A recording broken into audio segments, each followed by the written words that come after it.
Les escrocs, les plus énigmatiques de tous les criminels.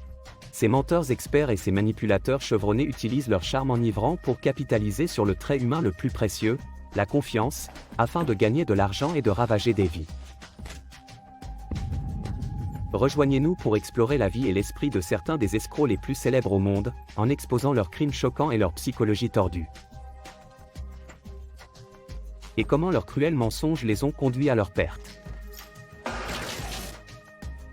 Dans cette émission, l'escroc qui a attendu son heure et patiemment utilisé l'amour comme arme pour soutirer un demi-million de livres à une femme appelée Christine Endy. La relation semblait vraiment réelle. Je n'ai jamais pensé qu'il y avait quelque chose de suspect. Il se présente comme un aristocrate bien éduqué. Et une fois que les gens commencent à y croire, c'est à ce moment-là qu'ils commencent à chercher à leur soutirer de l'argent. L'escroquerie consistait à se faire passer pour un membre de la dynastie des Rothschild. Des experts, comme la psychologue médico-légale Kerry Den, expliqueront, étape par étape, comment il est parvenu à ses fins. Cet homme ne semble avoir aucun scrupule, aucune morale. Comment un parfait inconnu peut-il s'infiltrer dans votre vie et la détruire de l'intérieur, financièrement et émotionnellement? Avec le recul, je me demande si j'ai vraiment fait ça. Ai-je vraiment cru et fait confiance à ce point?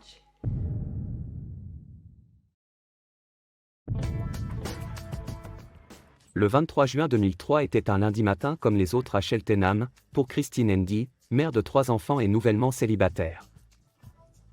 C'était un lundi matin, j'avais déposé mes enfants à l'école et je me rendais au travail. Mais j'avais une heure de libre. J'ai donc décidé de m'arrêter et de prendre un café. Je me suis assise avec le journal. Quelqu'un s'est approché et m'a demandé s'il pouvait se joindre à ma table. J'ai dit oui et j'ai continué à lire mon journal. Et quand j'ai levé les yeux, j'ai réalisé que toutes les autres tables étaient vides et qu'il était venu me parler. Il m'a dit qu'il m'avait remarqué à plusieurs reprises et qu'il me trouvait intéressante. Désolé, je suis Alexander. Et la conversation se poursuit entre Christine et le mystérieux monsieur. Il m'a dit qu'il s'appelait Alexander Dariken. Il m'a demandé ce que je faisais. J'ai dit que j'allais au travail. Je lui ai demandé ce qu'il faisait. Il a dit qu'il venait à Cheltenham, parce qu'il fait toujours ses opérations bancaires le lundi. Je lui ai demandé ce qu'il faisait dans la vie. Il m'a dit qu'il était consultant financier. Je l'ai pris au mot. Il avait le profil d'un consultant financier. Il était très bien habillé. Vous savez, il avait sa mallette.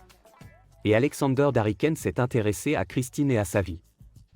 Je lui ai dit que j'y allais tous les lundis, que je prenais un café sur le chemin du travail. Le lendemain, c'était l'anniversaire de mon fils et j'étais donc pressée de partir. Je n'ai donc pas passé beaucoup de temps à discuter avec lui. 10 minutes et je suis partie. Je ne pensais pas le revoir. Je voulais simplement être polie avec lui. Cette rencontre a été très organique, très naturelle. Vous rencontrez un inconnu qui s'intéresse à vous dans un café. Vous savez, cela semble assez inoffensif, n'est-ce pas? Je ne pense pas que la plupart des gens penseraient « Oh mon Dieu, cet homme pourrait être un criminel » et les alarmes commenceraient à retentir.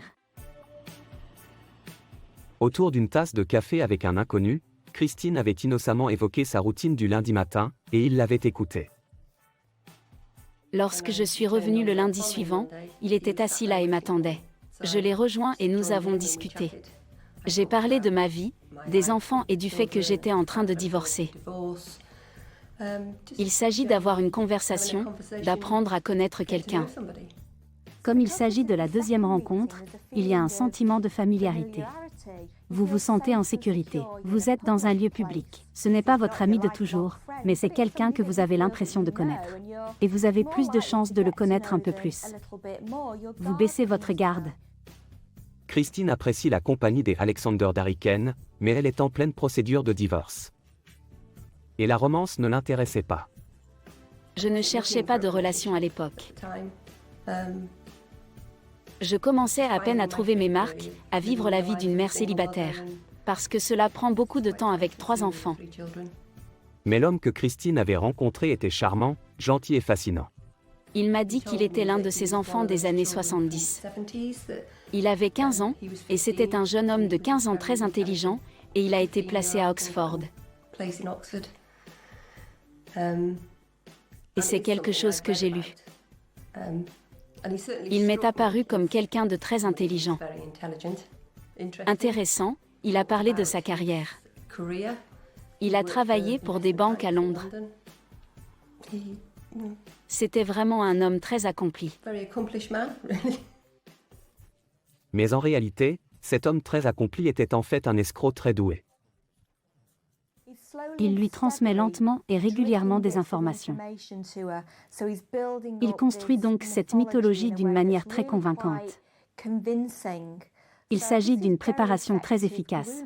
C'est une manipulation très efficace. Et donc, avec le temps, il va l'avoir exactement là où il veut. Mais Christine n'aurait jamais pu imaginer que l'homme qu'elle n'avait rencontré que 2 fois continuerait à détruire sa vie de la manière la plus cruelle qui soit. Quelqu'un entre dans votre vie et vous vole 3 années. En juin 2003, Christine Handy, mère célibataire récemment séparée, a rencontré par hasard un homme appelé Alex dans son café local. Elle n'aurait jamais pu imaginer qu'elle était manipulée par un escroc nommé Mark Hatton, qui avait déjà purgé une peine de prison pour escroquerie. Après 2 rencontres, l'escroc est prêt à passer à l'action. Lors de la 3e rencontre, je suis venue et il m'a offert un café. Le café était posé sur la table pour moi. Nous avons discuté. C'est à ce moment-là qu'il m'a demandé s'il pouvait avoir mon numéro de téléphone. J'ai refusé. Il a semblé très offensé par cela. Puis il s'est retourné et a dit « Eh bien, je vais vous donner le mien alors. Et si vous voulez m'appeler, on pourrait aller boire un verre. » Et la manipulation de l'escroc a fonctionné. Je me suis sentie coupable, je ne sais pas pourquoi. Je ne lui faisais pas confiance. Donc je lui ai donné mon numéro. Et au moment où j'arrivais au travail, il m'a appelé. Il m'a dit qu'il avait été ravi de me rencontrer et qu'il aimerait m'inviter à boire un verre. J'ai répondu que j'y réfléchirais. Et la quête romantique se poursuit. Il m'a appelé une 2e fois et m'a dit « Sortons dîner ». Je ne me sentais pas en sécurité. Je ne sais pas pourquoi. Je ne me sentais pas en sécurité à l'idée d'aller dîner avec un homme que je ne connaissais pas, le soir. J'ai donc proposé d'aller déjeuner ou de prendre un verre en début de soirée. Christine ne se doutait pas qu'elle avait un rendez-vous avec un escroc. Au premier rendez-vous, nous sommes allés dans un petit bar à vin. C'était dans un sous-sol et c'était un soir d'été. Nous étions en train de discuter. Il a soudain présenté son passeport, ce qui m'a semblé très étrange. Et il m'a dit « Oh, je voulais te le montrer ». Le passeport a révélé que le rencard de Christine était un membre de la famille Rothschild. Il s'appelait Dr. Alexander Mark Alphonsus Nathaniel de Rothschild d'Ariken Hatton. C'est tout un programme, n'est-ce pas? C'est ce qui figure sur son passeport. En réalité, l'escroc s'appelait Mark Hatton. Et personne ne sait comment il a pu obtenir un passeport avec ce nom fictif. Mais il voulait faire croire à Christine qu'il était Alexander de Rothschild, membre de l'illustre dynastie bancaire. Christine ne se doutait pas que l'histoire de Mark Hatton était un hameçon éprouvé pour attirer ses victimes dans son escroquerie. L'histoire qu'il racontait sur sa filiation disait qu'il était le fils illégitime d'Edmond de Rothschild et d'une femme du nom de Christina Ong. Il avait été adopté alors qu'il était un jeune garçon. C'est ainsi qu'il a été ramené au Royaume-Uni. L'histoire des Rothschild de Hatton mêle le glamour et le mystère au rejet, au chagrin d'amour et à l'abandon. C'était un homme très émotif. Et il a fait semblant d'être très blessé par ses origines familiales. Et c'était une bonne tactique, quand on y pense, parce qu'elle vous empêche de poser des questions. Christine pense déjà que Hatton, ou Alex comme elle l'appelle, est quelqu'un de gentil, d'attentif et d'attentionné. Mais aujourd'hui, il s'appuie sur cette expérience et se présente comme un homme très exotique. Et surtout, très vulnérable sur le plan émotionnel. Je suis donc certaine qu'elle a ressenti une certaine affinité avec lui, parce qu'elle venait de divorcer. Mais en présentant cette fausse histoire de lui-même, il rendait ses tentatives de manipulation de plus en plus probables. Et pourrait éventuellement lui prendre son argent. Mark Hatton n'a aucun lien avec la famille Rothschild. Et malgré le grand geste du passeport, L'histoire des Rothschild n'était pas la raison pour laquelle Christine était attirée par son rencard. Il était très charmant, très gentil et très humble. Pardon, je souris. J'ai du mal à faire le lien entre les deux aujourd'hui. Mais oui, je pense que c'est ce que j'ai aimé chez lui. Il avait l'air d'une grande gentillesse. Il pratique l'escroquerie à l'amour. Une escroquerie à l'amour est une escroquerie qui consiste à faire tomber quelqu'un amoureux de soi. Il s'agit de l'escroquerie la plus cruelle, car vous vous retrouvez non seulement avec un compte bancaire vide, mais aussi avec un cœur brisé. Et Christine s'est fait piéger par l'escroc. De nombreux autres rendez-vous ont suivi le premier. Je l'ai beaucoup vu. Il téléphonait beaucoup. Les appels ont joué un rôle important dans notre relation. Il appelait jusqu'à 20 fois par jour. Ils ont également passé de plus en plus de temps ensemble. Il venait, nous passions la journée ensemble. Les enfants étaient à l'école, nous passions la journée ensemble. Nous sortions pour déjeuner. Puis il disparaissait pendant quelques jours. Je dois aller à Londres pour des réunions. Je dois obtenir un parrainage pour la London Business School. En réalité, Aton semait les graines de son escroquerie, combinant la romance avec son discours sur la London Business School. Christine Endy a été préparée à son insu. Quelques mois après le début de notre relation, nous sortions régulièrement. Il avait rencontré mes enfants, ils étaient allés au cinéma. J'ai rencontré sa sœur pour un café. Il avait rencontré des amis à moi. Cela semblait être une relation normale. L'escroc jouait le rôle du partenaire idéal qui était tombé amoureux de Christine. Il était très impliqué. Il n'avait jamais vu une femme comme moi. Et il m'aimait. Il voulait que je sois sa femme. Et je me disais que ça allait un peu vite. Il disait à quel point il voulait se marier et fonder une famille. Et il ne me l'a jamais demandé. Il n'a jamais dit « Veux-tu m'épouser ?» Il a simplement dit que nous allions nous marier. L'escroc a convaincu Christine qu'il l'aimait. Aton prétendait également avoir une place à la prestigieuse London Business School pour y faire une maîtrise en gestion. Mais il avait du mal à trouver des financements pour le diplôme. Depuis quelques mois, je le voyais partir à Londres, essayant d'obtenir un parrainage pour sa London Business School. Il revenait et il était découragé. Il n'a pas pu réunir l'argent nécessaire, et la situation n'allait pas mieux. Et je pense que cela a commencé en septembre. Lorsque nous sommes arrivés au mois de novembre, il semblait complètement abattu. Il espérait pouvoir commencer le diplôme en janvier. Le temps lui manque. Un autre mensonge est venu s'ajouter aux déboires fictifs de la London Business School. Un mensonge qui laissait entendre qu'une fois que Alexander de Rothschild aurait obtenu sa maîtrise, l'avenir du couple serait radieux.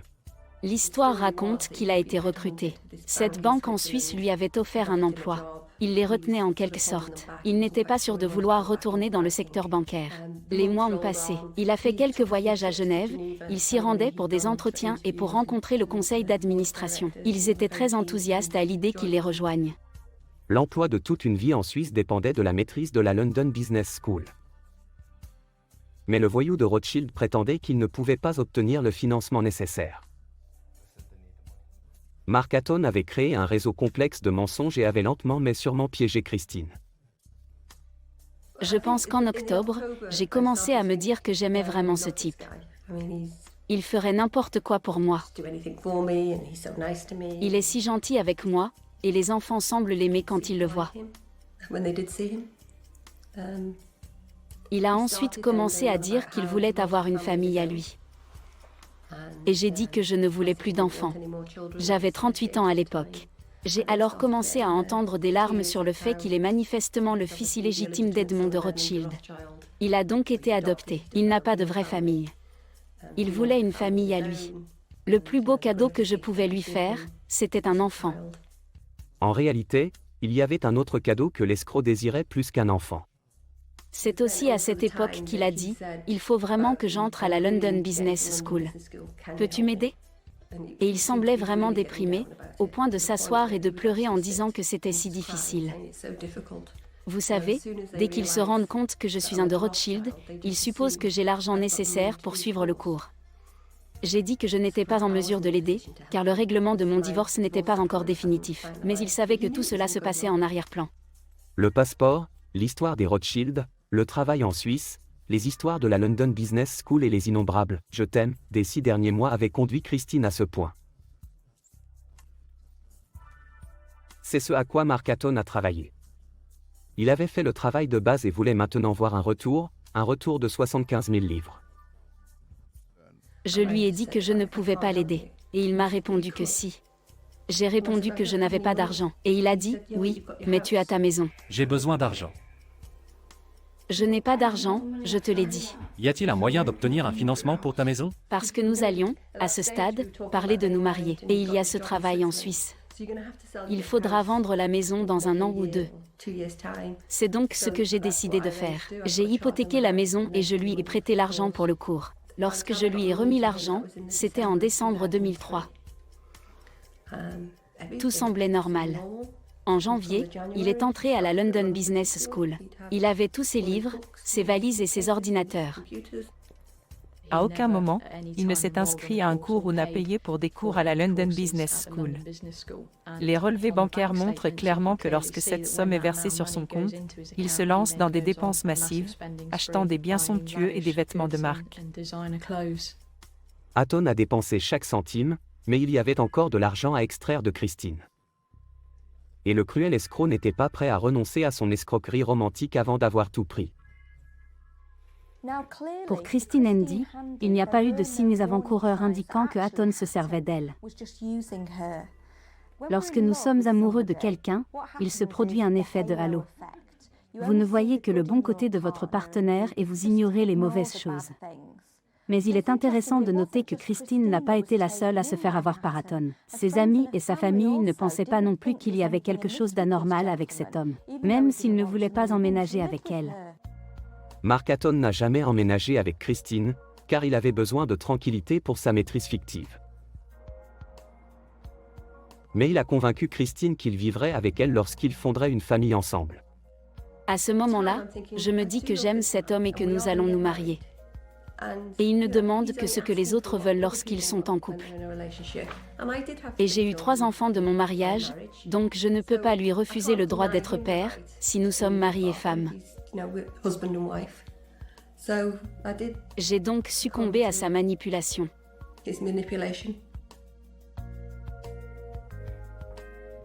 En mars 2004, Christine a découvert qu'elle était enceinte de l'escroc. Le jour où j'ai appris la nouvelle, je lui ai téléphoné, pensant qu'il allait être très excité. J'ai quelque chose de très important à te dire. Je suis enceinte. Et il y a eu un silence total. Alex, tu es là? Et j'ai peur, parce que je me dis que c'est ce qu'il voulait. Je me suis sentie confuse et je lui ai dit, mais ce n'est pas ce que tu voulais? Si, je suis un peu abasourdie. Je suis enthousiaste, oui. Et il a dit, je ne m'y attendais pas. Il a vraiment couvert ses traces, je le vois maintenant. Puis il a dit, je viendrai te voir, je viendrai te voir. Et je me dis qu'il est content. Ah bien, enfin, il est content. Il a mis 2 jours à venir me voir. Et j'ai été un peu déconcertée. Pourquoi? Oh, j'ai été tellement occupée et tu sais, j'y ai réfléchi et j'ai essayé de digérer le fait que je vais être papa et que nous allons avoir une famille. Nous allons avoir un bébé. On ne saura jamais avec certitude si le souhait de Mark Hatton d'avoir un bébé avec Christine était un bluff jamais assumé. Enceinte, Mark Hatton a cruellement placé Christine dans la position la plus vulnérable que l'on puisse imaginer. Et il profitera sans pitié de ce pouvoir. Il faudra encore 2 ans de mensonges sans cœur et de promesses vides pour que le monde de Christine s'écroule. Et elle apprendra la vérité choquante et malsaine sur le père de son enfant.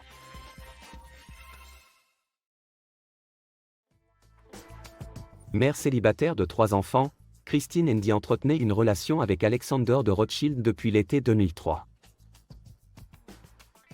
L'escroc, qui s'appelait en réalité Mark Hatton, l'avait déjà dupé à hauteur de 75 000 livres en lui faisant croire qu'il l'aimait. En 2004, elle pensait avoir fait de lui l'homme le plus heureux du monde lorsqu'elle a découvert qu'elle était enceinte de lui. Il disait qu'il allait emménager. Il est évident que tu es occupé avec les 3 autres enfants et que je t'aiderai. Ne soulève pas ceci et laisse-moi faire cela. Et je serai là mercredi. Et je changerai les ampoules pour toi. Le mercredi arrivait et je devais les changer moi-même. Et je devenais toujours plus grosse. Et je continuais à sortir les sacs poubelles de la cuisine, parce que personne d'autre ne m'aidait. Et c'est devenu assez difficile. Et cela a posé un problème dans notre relation parce qu'il disait qu'il serait là. Et qu'il ferait des choses pour moi. Et je me retrouvais tout le temps seule avec 3 enfants. Et très enceinte. Alex, peux-tu me parler? J'ai besoin d'aide. Et en cas de problème, Mark Hatton a su manipuler Christine de manière détournée, s'assurant ainsi un contrôle total. Il se retournait contre moi en disant « Oh, mais je fais ça pour notre avenir. Il faut être plus compréhensive. Ne sois pas si égoïste. » Il me disait souvent que j'étais hystérique. À tel point que je me souviens avoir pris le téléphone un jour et avoir appelé ma sœur en lui disant « Dis, me décrirais-tu comme une femme hystérique ?» Elle m'a dit « Tu es la personne la moins hystérique que je connaisse. » Mais c'est comme un verre dans la tête, d'être avec quelqu'un comme lui. Il alimente ces petites bribes et les répète suffisamment souvent pour que vous commenciez à douter de vous. Mark Hatton aveuglait Christine avec des jeux d'esprit manipulateurs pour lui soutirer des milliers de livres. Mais l'image d'un père de famille travaillant dur dissimulait aussi la double vie qu'il menait. Au cours de leur relation, il n'a jamais vécu avec Madame Andy. Il a été établi qu'il vivait en fait avec une autre femme à Cirencester pendant la majeure partie de cette période. Il considérait Madame Andy comme un ticket repas. Et il la courtisait uniquement pour des raisons financières. L'escroc a tout promis à Christine, mais n'a rien fait. En fait, lorsque Christine a accouché du fils de Hatton, Marcus, l'escroc était introuvable. Et lorsqu'il s'est finalement présenté, Hatton a même profité de l'occasion pour se faire de l'argent sur le dos d'une Christine épuisée. Quand j'y repense aujourd'hui, cela me fait rire. Il est arrivé avec un bouquet de fleurs qu'il avait acheté à l'hôpital avec l'emballage plastique autour, et il me les a donnés. Il a tenu son fils et il a pleuré, et tout cela semblait normal. Je suis sortie, je me suis rafraîchie et je suis revenue, il était sur le point de partir. Il a dit, je vais aller en ville, j'ai besoin d'acheter quelques petites choses pour toi et Marcus. Et il a dit, oh, mais par hasard, tu n'aurais pas 20 livres? Il m'a répondu qu'il n'avait pas d'argent pour payer ses fleurs. Il m'a dit que je devais les payer à la sortie. Non seulement je venais de donner naissance à son fils, mais je devais aussi payer mes propres fleurs. Lorsque Marcus est né, il est resté chez moi pendant 2 nuits, je crois. Ou peut-être 3 nuits. Et encore une fois, avec le recul, il était impatient de partir. Comment quelqu'un peut vivre avec une personne, être intime avec elle, avoir un bébé avec elle et créer une vie qui ne repose en fait que sur son désir de lui soutirer de l'argent? Kerry Den, consultante, psychologue médico-légale. Je pense que cela indique que Hatton est un psychopathe parce qu'il n'a manifestement aucune empathie. Il est émotionnellement daltonien, si l'on peut dire.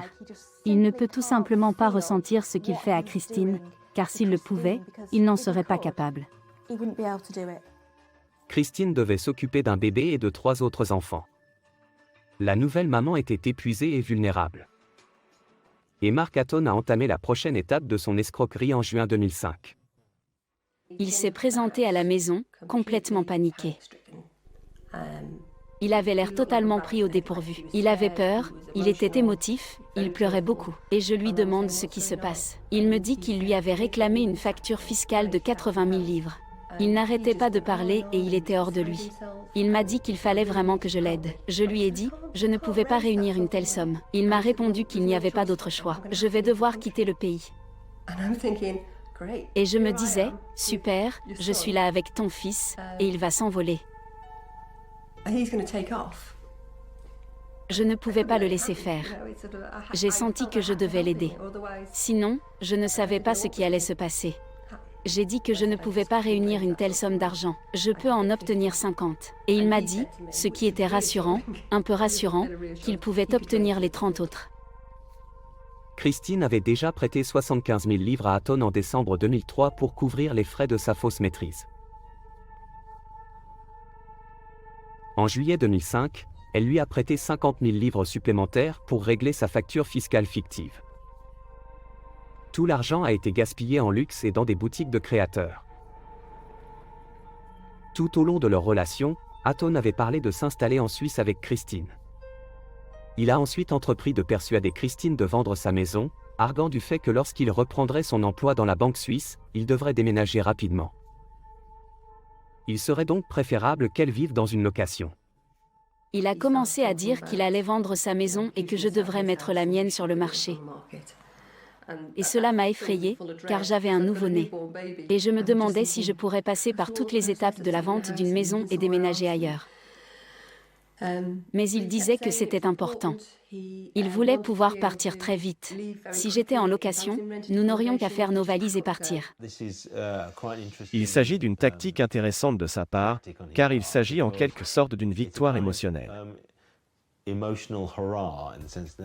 C'est le moment où l'on incite une personne qui a déjà investi dans une certaine mesure à investir encore plus.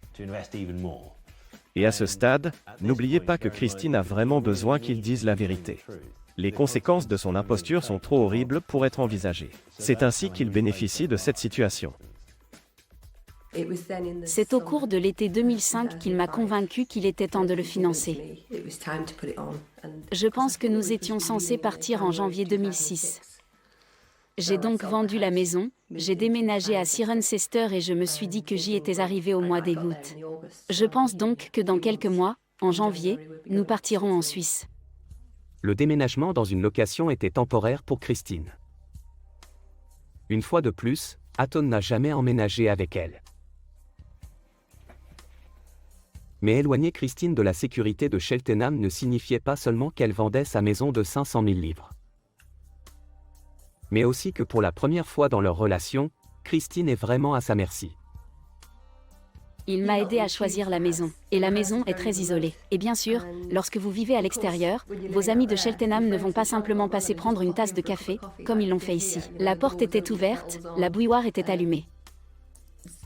Je me suis donc retrouvée très isolée, ce qui était idéal pour lui. Isolé, Mark Aton a entrepris d'escroquer la mère de son enfant pour lui soutirer plus d'argent. Maintenant que Christine a vendu sa maison, elle dispose d'une somme importante sur laquelle Aton est bien décidé à mettre la main. Il utilise son personnage de conseiller financier. Le 12 septembre, je lui ai demandé d'investir 105 000 livres en mon nom auprès de la banque Pictet.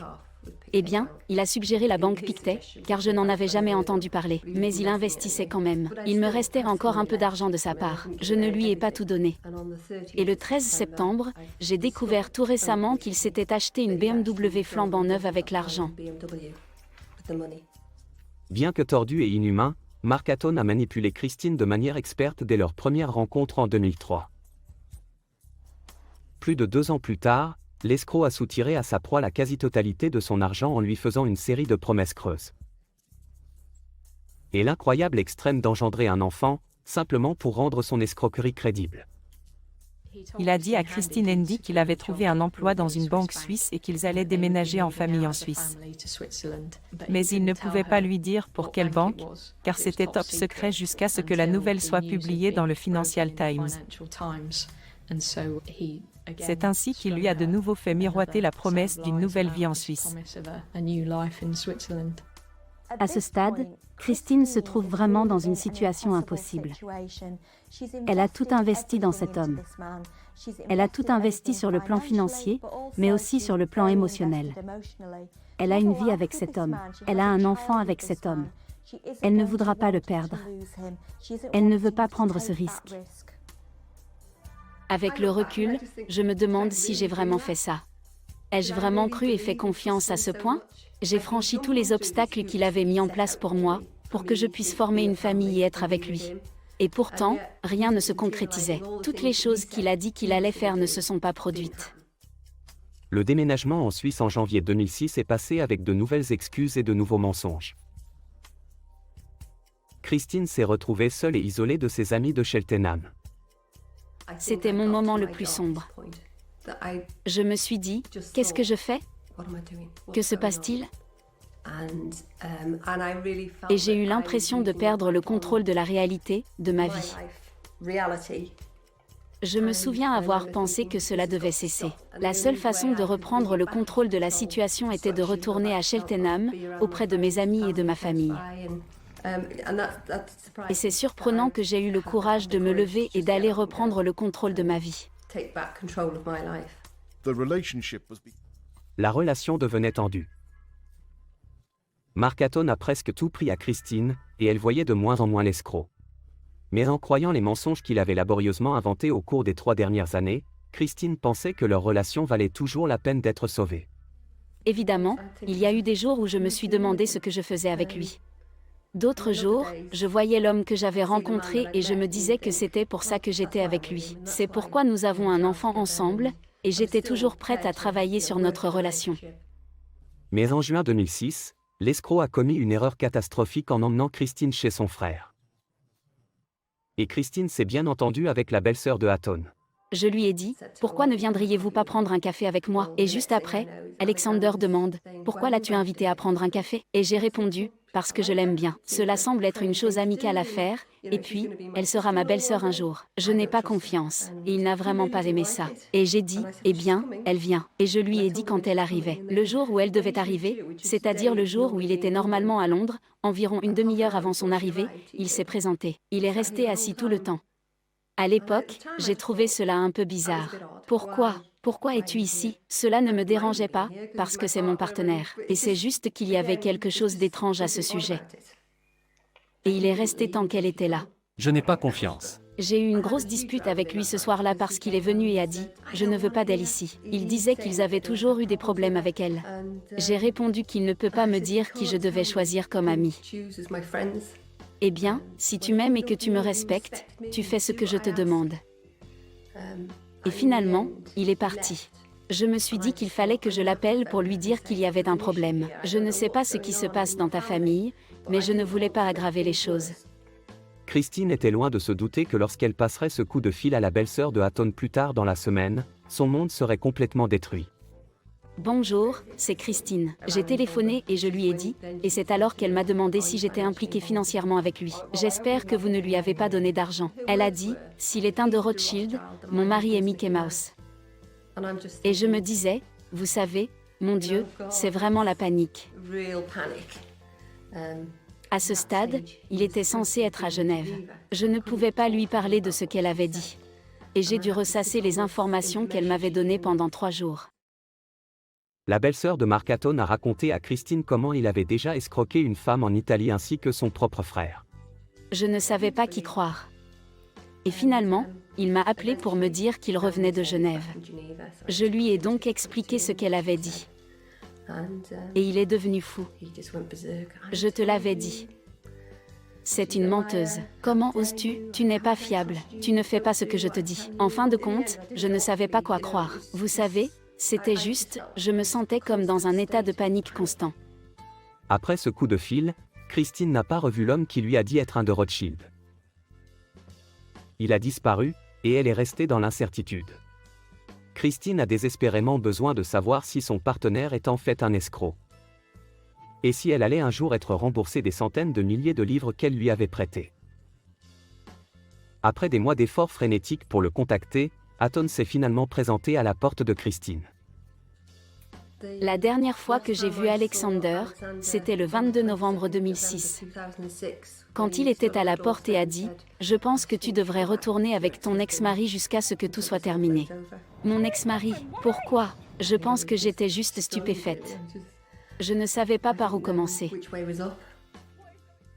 Mark Hatton ne veut pas admettre qu'il a escroqué Christine, mais il la supplie de ne pas aller à la police. Il a promis de rembourser l'argent dans les 6 mois à venir. L'horrible vérité devenait évidente. Alex.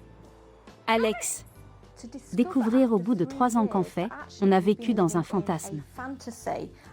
Et ce n'est pas votre fantasme que vous avez choisi, ça doit être absolument dévastateur. Christine aurait dû intégrer le fait qu'elle avait non seulement perdu sur le plan financier, mais aussi perdu l'une des personnes les plus importantes de sa vie. Je ne savais pas vers qui me tourner ni à qui parler. Je craignais de ne plus avoir d'argent et de ne pas pouvoir payer mon loyer. Je me suis donc rendue au Citizens Advice Bureau pour savoir comment je pouvais continuer à vivre et à m'occuper des enfants. Je me suis rendue au poste de police et j'ai parlé à un officier de police, l'agent détective Harkel. En décembre 2006, Christine Endy s'est présentée au poste de police pour signaler qu'elle pensait avoir été escroquée d'une importante somme d'argent par M. Hatton, qu'elle connaissait à l'époque sous le nom des Alexander de Rothschild. La difficulté réside dans le fait qu'ils étaient en couple. Dans le cadre de relations normales, les gens s'offrent des cadeaux et se prêtent de l'argent. La difficulté était donc de prouver qu'il l'avait trompée pour obtenir tout ou une partie de l'argent qu'elle lui avait donné. C'est pourquoi nous avions besoin de preuves documentaires pour pouvoir prouver que ce qu'il lui avait dit était en fait un mensonge.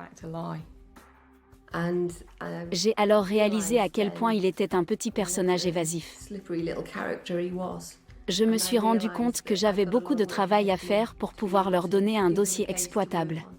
J'ai également dû chercher des moyens de récupérer mon argent, et j'ai donc décidé de le mettre en faillite. Christine a réussi à faire déclarer Hatton en faillite en juillet 2007, ce qui a permis d'examiner ses comptes de prêt. Et dès que la police a pu comparer les relevés bancaires de Christine avec ceux de Mark Hatton, on a su exactement ce qu'il avait fait de l'argent. Dès que l'argent était versé sur son compte, il se lançait dans ce qui semblait être une frénésie de dépenses massives, principalement dans des endroits tels que Bond Street, Harrods, Ralph Lauren ou des boutiques de grands couturiers. Et il dépensait des milliers de livres par jour. Et ce schéma de dépenses se poursuivait jusqu'à ce qu'il n'y ait plus d'argent, et que son compte était à nouveau dans le rouge. Il y avait un dossier solide contre Mark Hatton, mais l'homme s'était volatilisé. Il a été recherché par la police. Des enquêtes ont été menées auprès des compagnies aériennes afin de déterminer s'il avait quitté le pays. Mais dans le même temps, Madame Endy avait créé un site web appelé youbetrayedme.com. Je pense qu'elle l'avait créé pour avertir d'autres femmes de ce qui lui était arrivé. Christine s'est fait arnaquer de la pire façon qui soit, mais elle n'est pas prête à jouer le rôle de la victime. Plutôt que de s'avouer vaincue, Christine Endy s'est battue. Je devais donc faire connaître mon histoire pour partager son profil. Ainsi, je pourrais savoir si quelqu'un l'a vu, il pourrait m'avertir et avertir d'autres femmes s'ils faisaient la même chose à Londres ou ailleurs. Elle voulait en fait reprendre un peu le contrôle. Elle voulait pouvoir retrouver un peu d'estime de soi.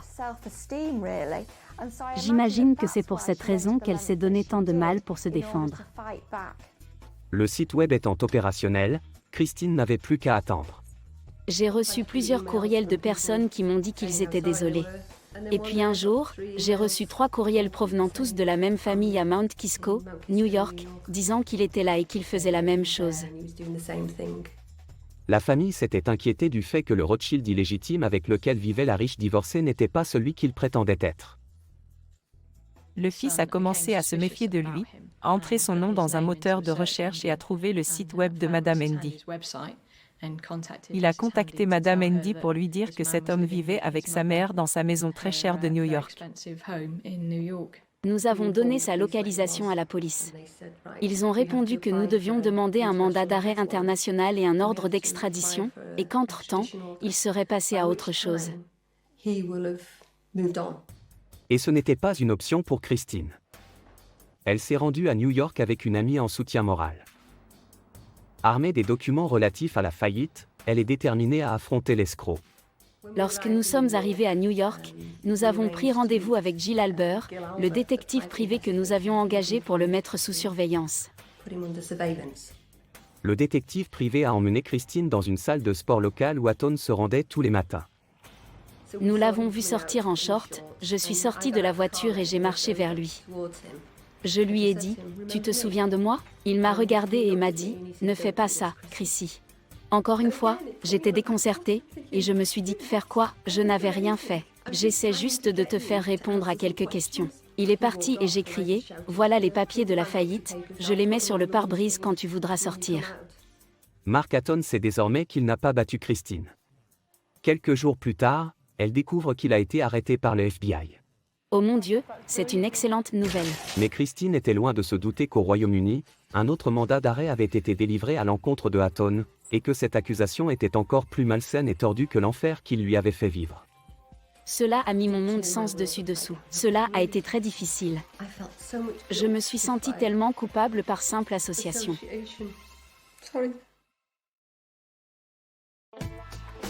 En avril 2008, Mark Hatton a été extradé des États-Unis vers le Royaume-Uni. Pendant 3 ans et demi, il a fait croire à Christine Hendy qu'elle était sa partenaire. Elle a eu son enfant, lui a prêté des centaines de milliers de livres et lui a fait confiance. Cependant, la façon odieuse dont Mark Hatton avait traité Christine a été éclipsée par de nouvelles allégations. Monsieur Hatton a été accusé de plusieurs délits de viol et d'agression sexuelle. En raison de la gravité de ces infractions, le procès pour ces questions a eu la priorité sur le procès pour fraude. Il a donc eu lieu en mai 2009. Il a été reconnu coupable de ces infractions. Pendant que Mark Hatton manipulait Christine Hendy, il vivait en fait avec une autre femme. Monstrueusement, Mark Hatton avait violé et abusé sexuellement la jeune fille de cette femme, alors qu'elle était âgée de 13 à 17 ans. Lorsque l'adolescente a eu 15 ans, l'escroc a payé pour qu'elle avorte son enfant. Au même moment, Christine Hendy est enceinte de son fils, Marcus. Christine doit maintenant faire face à la réalité. Elle n'a pas seulement invité un escroc dans sa maison et dans son cœur, elle a aussi invité un pédophile. Le jour où il a été reconnu coupable de toutes les accusations de viol et d'attentat à la pudeur, mon monde a basculé. Cela a été très difficile. De un, parce qu'il était venu chez moi et que j'ai une fille. J'ai Marcus, et vous savez, comment protéger son fils, mon fils, de ça? Je me suis sentie tellement coupable par simple association.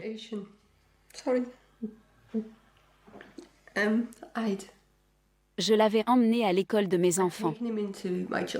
Il m'accompagnait lorsque je venais chercher les enfants.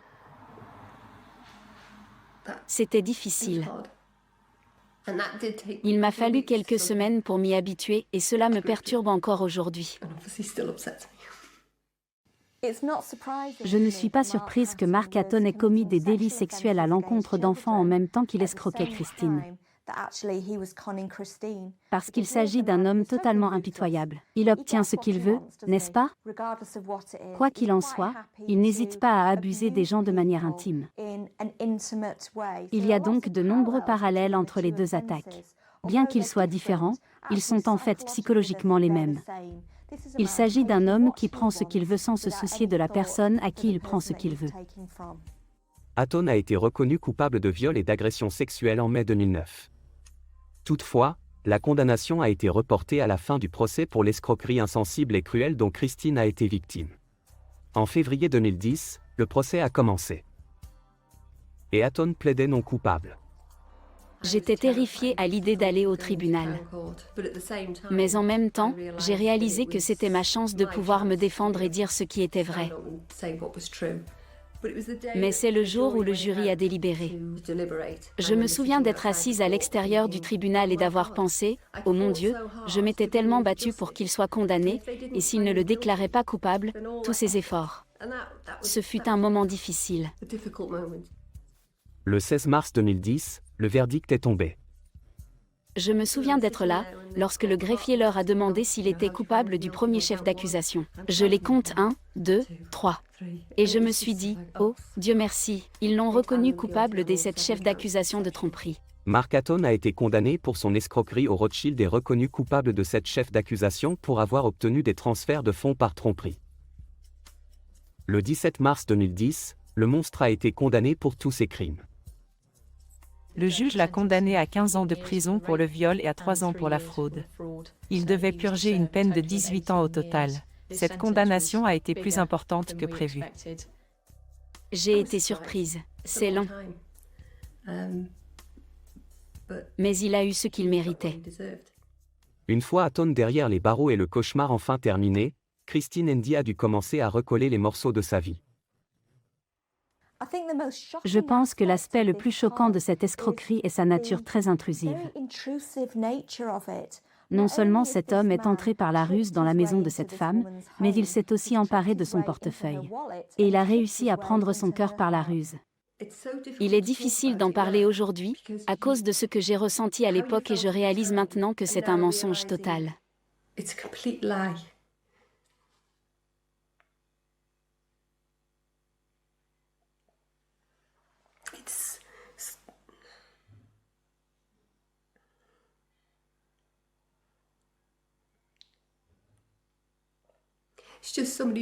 Quelqu'un entre dans votre vie et vous vole 3 années. Christine estime que le montant total que Mark Hatton lui a cruellement dérobé est de l'ordre d'un demi-million de livres. Depuis la faillite de Hatton, Christine n'a récupéré qu'une infime partie de cet argent. Mais elle a obtenu de lui une chose qu'elle apprécie vraiment. Mon fils est le point positif, la seule chose positive qui en découle. Je me sens évidemment très protectrice à son égard, car je pense qu'il a été malmené dès son plus jeune âge. Et c'est quelque chose avec lequel il faut vivre, n'est-ce pas? Grandir en sachant que son parent est une telle personne. Christine Handy aime son fils inconditionnellement, mais son père, Mark Hatton, s'est infiltré dans sa vie, l'exploitant et l'abusant de l'intérieur. Je suis victime d'un crime, mais je n'ai pas à me comporter en victime. Je fais évidemment moins confiance, mais en même temps, j'ai décidé que cela ne va pas me rendre cynique et amère.